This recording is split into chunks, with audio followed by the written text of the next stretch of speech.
many opportunities and has more this week to weigh in and let their preferences be known. This is about balancing preferences. I mean, no one's going to be surprised. Everybody knows where the touch points are on the final details of the final analysis. And we've been working really hard to take all the input and find that kind of equilibrium point where everybody is at least satisfied. Some people are not going to be elated by every provision of the bill. It's impossible. The bill's one big, beautiful bill. It's a big piece of legislation. There's a lot in it. So there's always going to be things, page by page, somebody can go through a large bill and find things that they're not, that they would have preferred to be handled another way.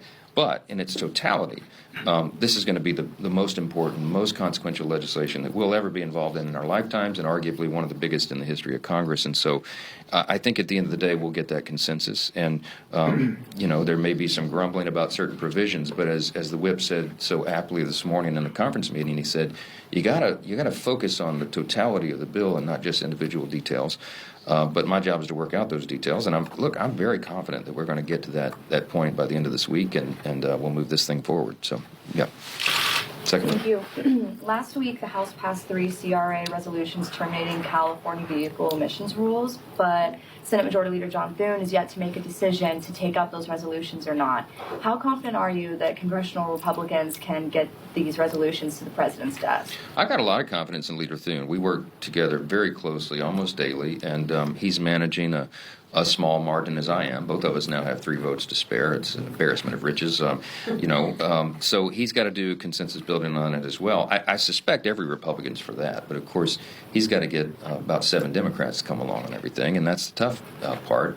And Leader Schumer over there and the Democrats have made very clear they don't have much intention of getting anything done at all. They just want to stop all the progress. And I know a lot of Californians that are very, very excited, very happy that we took that big step, and I hope the Senate can get it done, but I don't know what the time frame is. Speaker Johnson, how do you use reconciliation to remove illegal immigrants from Medicaid, and how do you confidently estimate the savings from that? Well, it's not my estimation. I mean, these numbers come from the CBO and very credible sources. We have a pretty accurate count, we think, of how many are on the rolls in some of these states, and now we have a tabulation of what it will save the taxpayers to kick them off. And as I mentioned, I mean, public polling is squarely on our side on this. I mean, you cannot have an open doormat. You can't have an open border. Thankfully, President Trump has closed it now. But for 4 years, it was wide open, and we sent the message to everybody around the world, come here and get on the taxpayers' wagon, and that's just not, it's not right, it's not lawful, it's not morally correct. And we're gonna fix it in reconciliation. So stay tuned. There'll be a lot of savings for the American people, and I think it'll be wildly popular when we get it done. Yeah, third one. Yeah. So some of your colleagues have suggested this week that D.C. District Judge James Boasberg is being assigned a disproportionate number of, quote, high-profile cases related to the Trump administration. What is your take on that? Is it the view of House Republicans that the D.C. federal court isn't following judicial conference policy for random assignment on cases? That's the first I've heard of the allegation, to be honest. I mean, I was a federal court litigator, and I don't have any evidence that they're, it's supposed to be a random drawing, and so far as I know, that's what's happening. I mean, we do have real concern about that individual judge and some of the decisions he's made. But look, I mentioned this to some colleagues this morning. When I used to litigate cases, I would run into activist judges on occasion, but I never walked out of the courthouse thinking that I would have the ability to impeach them. I just thought I need to get this to the appellate court as soon as possible to get them overturned, and we had a great success rate in that. Activist judges need to be addressed, and we passed the No Rogue Rulings Act a few weeks ago, Darrell Iss's bill, that would really solve that problem in a silver bullet. That's another thing we really hope the Senate can move.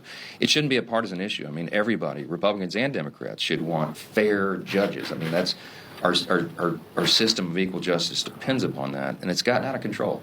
So I don't know. There are lots of allegations and concerns about it, but I haven't seen any proof of that. So, yeah.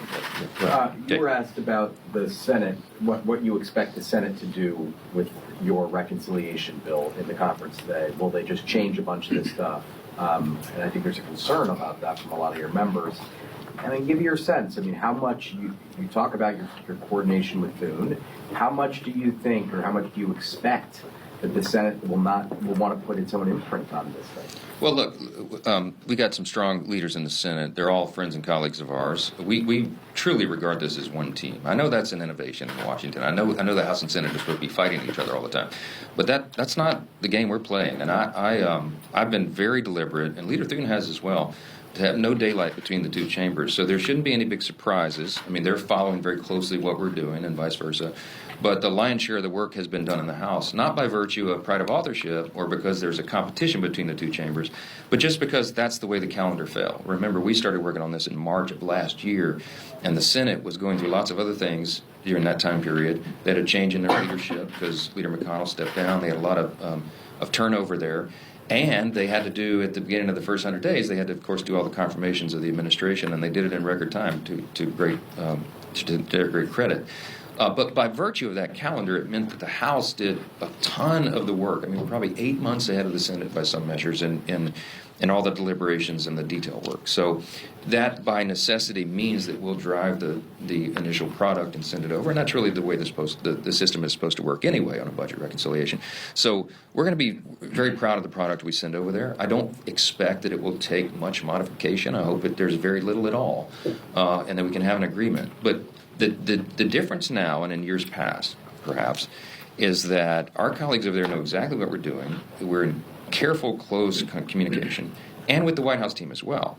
So we're not sending over some package, that they'll receive blindly and not know what's in it. Everybody knows what we're working on and why, and the discussions we're having, and we're keeping them abreast of all of it. And if there are individual senators who have a problem, I'm apt to reach out to them myself, and committee chairs are as well. There's been very close coordination between the committee chairs on the matching jurisdictions on each side. So, look, I think that's going to make the process work really well in the end. That's my expectation.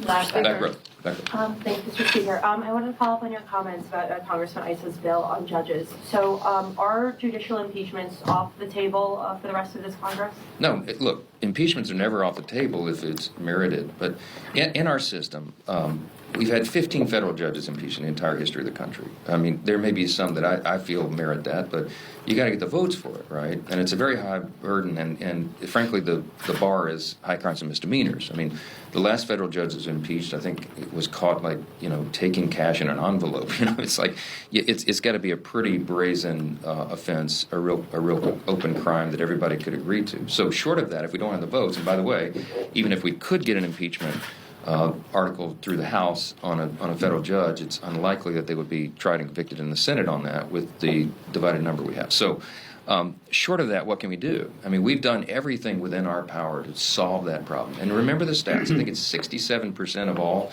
national injunctions issued against a president in the last 100 years were against one president. His name's Donald J. Trump. 90% of those were from openly, Democrat-appointed judges that many would regard as this other judge as activists or people venue shop to get in their courts. We all know it's a real problem. It's not what the Founding Fathers intended. So what can we do? Using our power in the House, Darrell Issa's bill is a great response. The No Rogue Rulings Act would prohibit a single individual judge from issuing a nationwide injunction like that to stop the entire policy of an administration. I think that is a very common sense standard, and one that would kind of get back to the original intent and eliminate the ability of just one activist to just stop everything. And it's very reasonable legislation. We passed it through the House. We sent it to the Senate with every expectation that they should be able to take that up. And I certainly hope they can, because, again, it shouldn't be a partisan issue. It should be something that every American agrees with. We've got to restore faith in our system of justice. And it was eroded over the last 4 years under the Biden administration for all the reasons we know, and have recounted here many times. And it falls to us to make sure that people can believe. Lady Justice has a blindfold for a reason, right? That the symbol is that it's equal justice under law. It's chiseled into the marble above the Supreme Court's entrance when you walk in. We have to restore that. If you don't have the people's faith in a system of justice and fair judges, then you don't have anything in a republic. And that's why this is so important. We'll keep advancing it. Thanks so much for the time. Leaders, please, could I ask